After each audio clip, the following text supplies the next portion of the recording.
representante de Alianza País. Los patrones socioculturales que son la base de esas violencias.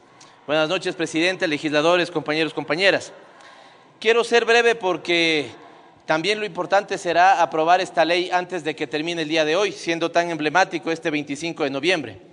Y en ese sentido solo quiero resaltar 2 o 3 elementos, presidente, para que se pueda dar también por Secretaría lectura algunas recomendaciones que he hecho para que sean consideradas en la aprobación final de la ley.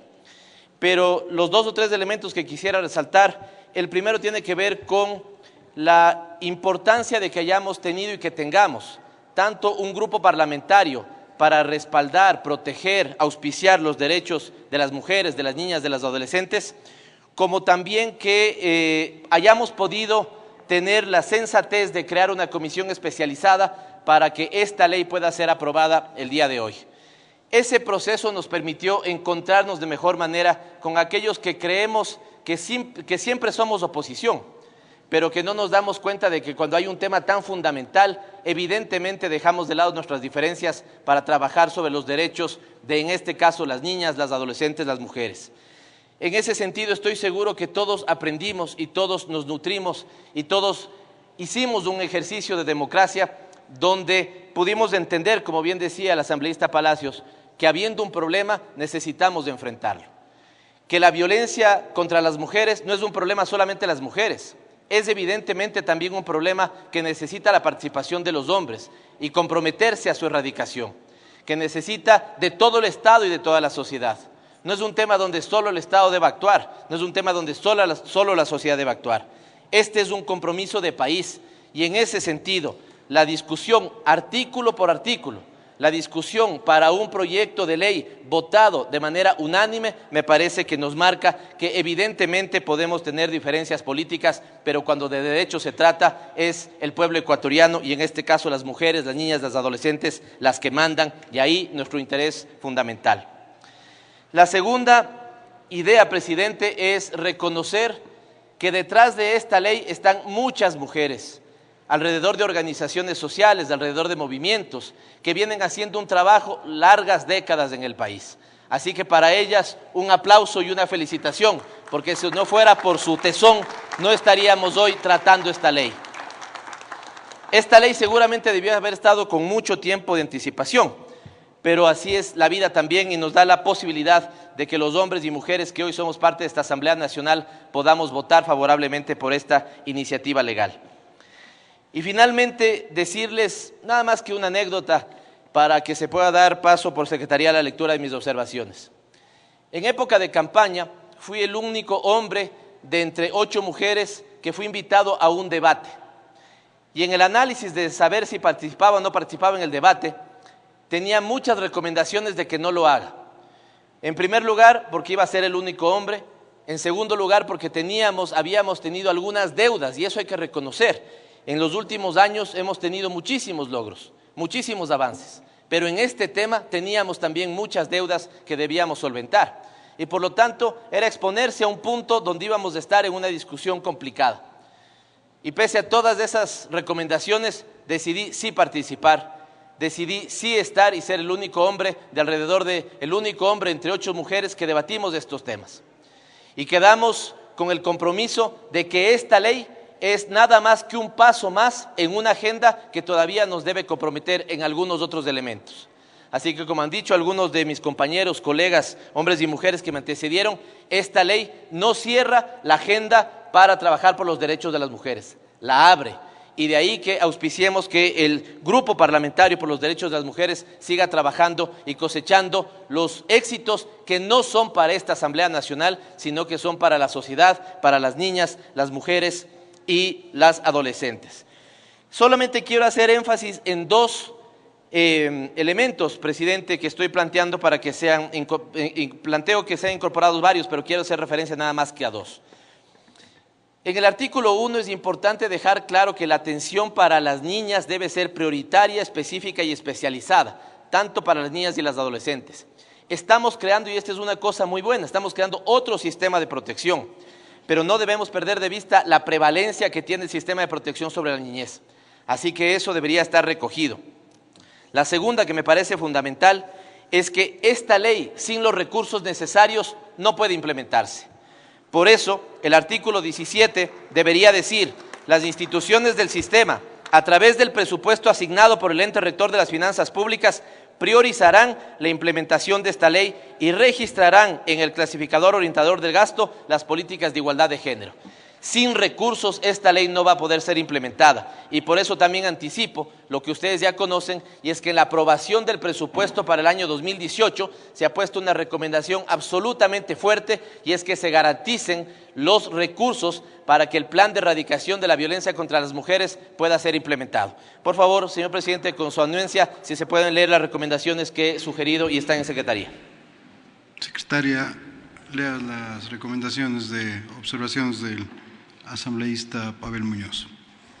Ha solicitado Pavel Muñoz se dé lectura de sus recomendaciones a través de secretaría, lo cual ha sido acogido por el presidente José Serrano. En el numeral 3 correspondiente al ámbito laboral, sugiero que luego de entre comillas comprende el contexto laboral se incluye entre comillas en donde se ejerce el derecho al trabajo y donde se desarrollan las actividades productivas. Sugiero reemplazar el numeral 6 del mismo artículo por el siguiente: 6.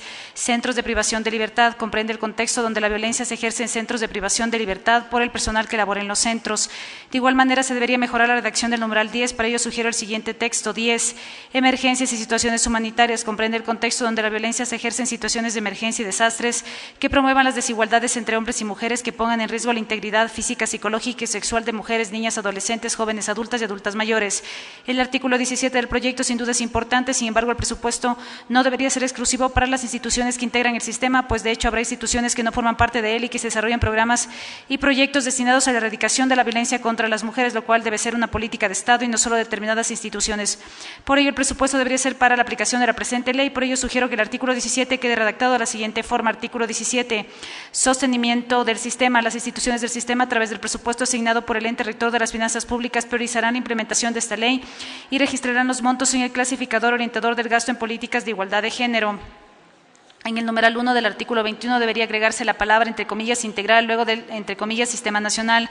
En el artículo 23 concerniente a las atribuciones del ente rector de Justicia y Derechos Humanos, sugiero sustituir el literal G por el siguiente: G. Regular y controlar el funcionamiento de las casas de acogida y centros de atención con el fin de atender a las mujeres, niñas, adolescentes, jóvenes, adultas y adultas mayores víctimas de violencia y en toda su diversidad. Además sugiero eliminar el literal K, pues el ente rector de Justicia y Derechos Humanos no le corresponde garantizar que otra institución, y con mayor razón si pertenece a otra función del Estado o se trata de un gobierno autónomo descentralizado, cuente con personal especializado para la prevención y erradicación de la violencia contra las mujeres. En la misma línea, en literal G, debería eliminarse la responsabilidad de garantizar los recursos, pues no le compete. Además, en el proyecto existe más de un artículo respecto de recursos para la efectiva aplicación de la ley. En el artículo 33 se refiere a las atribuciones del ECU 911. Este es un ente articulador de los servicios de emergencia y en razón de ello sugiero sustituir los literales A y B del referido artículo por los siguientes: A. Articular la atención de los servicios de emergencia de forma oportuna, inmediata, eficiente ante las alertas o señales de auxilio a las mujeres, niñas, adolescentes, jóvenes, adultas y adultas mayores víctimas de violencia. B. Coordinar permanentemente en el ámbito de sus competencias con las entidades que conforman el Sistema Nacional Integral de Prevención y Erradicación de Violencia contra las Mujeres. Sugerencia de unificación de texto.